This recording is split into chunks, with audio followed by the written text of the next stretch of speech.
فرماتے ہیں کہ لا یؤمن احدکم، تم میں سے کوئی بھی اس وقت تک مومن نہیں ہو سکتا حتی اکون احب الیہ من والدی و ولدی والناس اجمعین، کہ جب تک میں اس کے نزدیک، اس کے باپ، اس کے بیٹے، حتیٰ کہ تمام لوگوں سے زیادہ محبوب نہ ہو جاؤں۔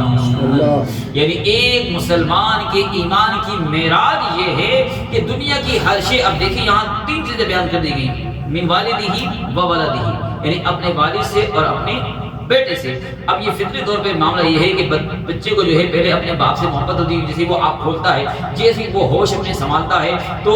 پیار جو ہے اس کو ماں کا ملتا ہے اور شفقت جو ہے باپ کی ملتی ہے۔ اور باپ جو ہے، اب دیکھیں ماں جو ہے بعض اوقات ڈانٹ بھی دیتی ہے، لیکن اس کا ڈانٹنا بھی جو ہے پیار کی وجہ سے ہوتا ہے، لیکن باپ جو ہے زیادہ شفقت دیتا ہے اور ماں بھی پیار دیتی ہے۔ تو اب جیسے بچہ ہوش سنبھالتا ہے تو باپ کی شفقتوں میں پلتا ہے، تو اب باپ کی شفقتوں میں پلتا ہے تو باپ سے محبت جو ایک فطری تقاضا ہے، اور پھر وہی انسان جب باشعور ہو جاتا ہے اور اس قابل ہو جاتا ہے کہ اب اس کی شادی ہو جائے، تو شادی ہونے کے بعد اب یہ ایک جو ہے نفسیاتی پہلو ہے کہ اس کی جو اولاد ہوتی ہے تو اس کی اپنی محبت جو ہے وہ اولاد سے ہو جاتی ہے۔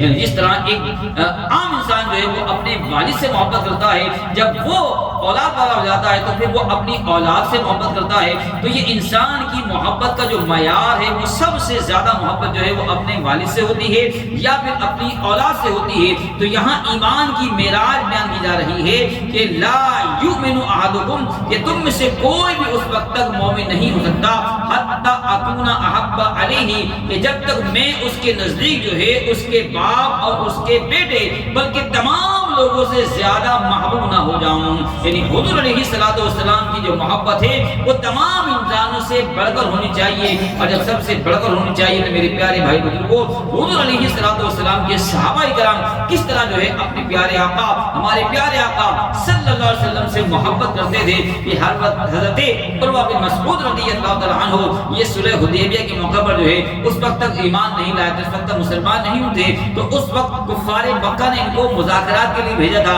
اور جب مذاکرات کے لیے آئے تھے اور یہاں سے مذاکرات کے لیے جو ہے وہ عثمان غنی گئے تھے رضی اللہ تعالیٰ عنہ کہ جنہوں نے کافروں سے مذاکرات کرنے تھے، تو عروہ بن مسعود جو کافروں کے سفیر بن کر آئے تھے اور حضور علیہ السلام سے انہوں نے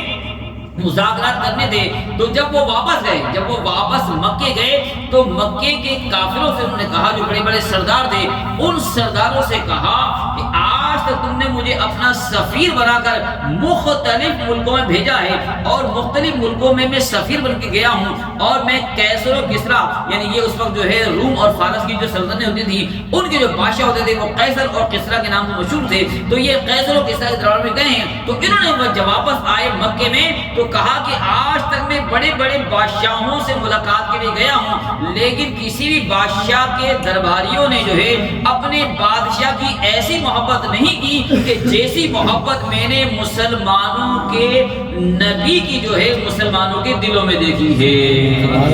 اب جو کفار مکہ تھے، بڑے بڑے سردار تھے، انہوں نے کہا تم نے کیا دیکھا؟ انہوں نے کہا میں نے یہ دیکھا کہ مسلمانوں کے نبی محمد صلی اللہ علیہ وسلم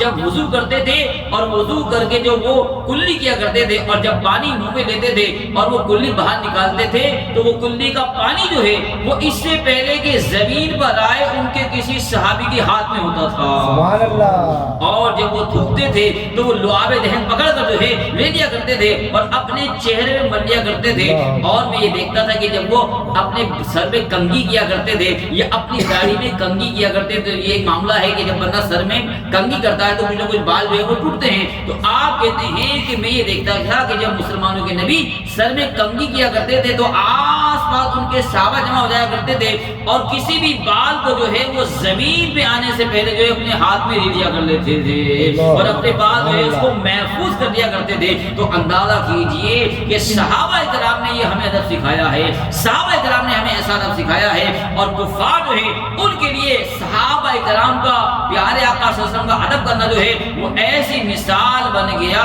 کہ وہ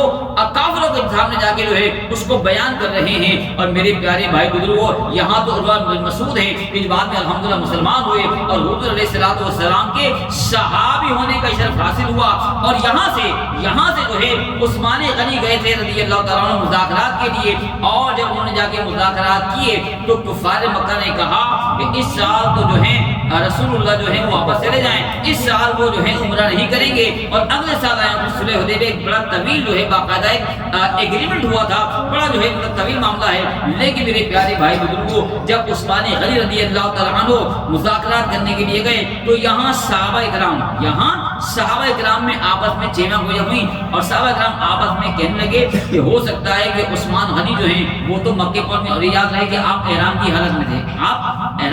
میں تھے، اور یہاں 1400 صحابہ جو ہیں وہ احرام کی حالت میں تھے، کیونکہ عمرے کے ارادے سے گئے تھے، عمرے کے ارادے سے نکلے تھے، لیکن حدیبیہ کے مقام پر پہنچ کر ہی جو ہے یہ مطلب خبر ملی کہ وہاں جو ہے کفار یہ سمجھ رہے کہ ہم جنگ کے لیے آ رہے ہیں، تو یہ سب مسلمان ٹھہر گئے تھے، تو اب بڑا طویل معاملہ ہوا، اور عثمان غنی رضی اللہ تعالیٰ عنہ جو ہیں وہ احرام کی حالت میں تھے، اور یہاں صحابہ کرام کے جو حدیبیہ کے مقام پر تھے وہ آپس میں کہنے لگے کہ ہو سکتا ہے یہ عثمان غنی مکے گئے ہیں اور ان کو جو ہے وہ بیت اللہ کے طواف کا موقع مل جائے گا۔ لیکن حضور علیہ الصلوۃ والسلام نے جب صحابہ کرام کی اس بات کو سنا تو حضور علیہ الصلوۃ والسلام نے فرمایا کہ مجھے امید ہے کہ میرے بغیر عثمان جو ہیں وہ کعبے کا طواف نہیں کریں گے۔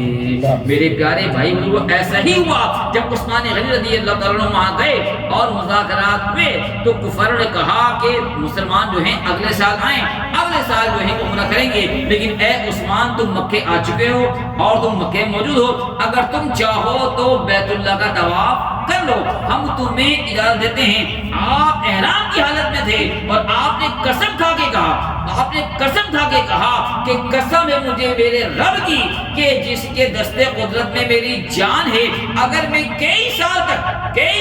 تک اس احرام کی حالت میں مکے میں موجود رہوں، لیکن جب تک میرے پیارے آقا صلی اللہ علیہ وسلم آ کے اس بیت اللہ کا طواف نہیں کر لیں گے، اس سے پہلے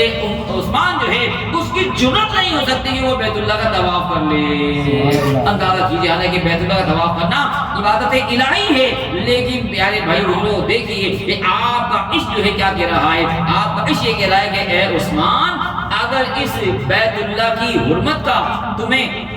تقدس ملا ہے اور بیت اللہ کا ادب اگر ملا ہے تو وہ در مصطفیٰ سے ملا ہے صلی اللہ علیہ وسلم۔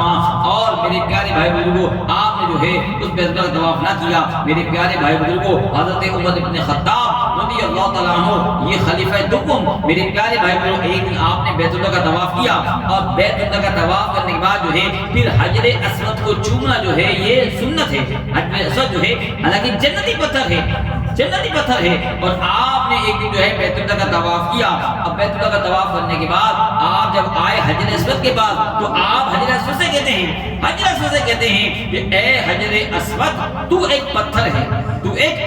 ہے، مجھے نہ تو کوئی نقصان پہنچاتا ہے اور نہ فائدہ دے سکتا ہے، لیکن میں اگر تجھے چوموں گا تو اس لیے چومتا ہوں کہ میرے آقا نے تجھے چوما ہے۔ اندازہ کیجیے میرے پیارے بھائی بزرگوں صحابہ کرام رضوان کا جو ہے وہ کیسا عشق جو ہے حضور علیہ الصلوۃ والسلام کا عشق جو ہے وہ ان کے دلوں میں جاگری ہوتا تھا۔ اور آج ہم دیکھیں جہاں کہیں حضور علیہ الصلوۃ والسلام کے مرد والے موجود ہوں تو بڑے ادب و احترام سے جو ہے ان کی زیارت کرتے ہیں، باوضو زیارت کرتے ہیں، اور بعض لوگ جو ہے وہ شرک بدعت فتوے لگاتے ہیں۔ ارے غور کیجیے حضرت امیر معاویہ رضی اللہ تعالیٰ عنہ یہ وہ صحابی ہیں کہ جو کاتبین وحی تھے، یعنی حضور علیہ الصلوۃ والسلام کے صحابہ کرام کی ایک ایسی جماعت تھی جن کا کام یہ تھا کہ حضور علیہ السلام پر جو وحی نازل ہوتی تھی وہ اس کو لکھا کرتے تھے، اس کو محفوظ کیا کرتے تھے، تو وہ تمام صحابہ کرام جو ہیں وہ کہلاتے ہیں کاتبین وحی۔ تو امیر معاویہ رضی اللہ تعالیٰ عنہ جو ہیں وہ اسی گروپ میں تھے، یعنی آپ جو ہیں وہ کاتبین وحی صحابہ میں سے تھے۔ آپ کا جب وصال کا وقت قریب آنے لگا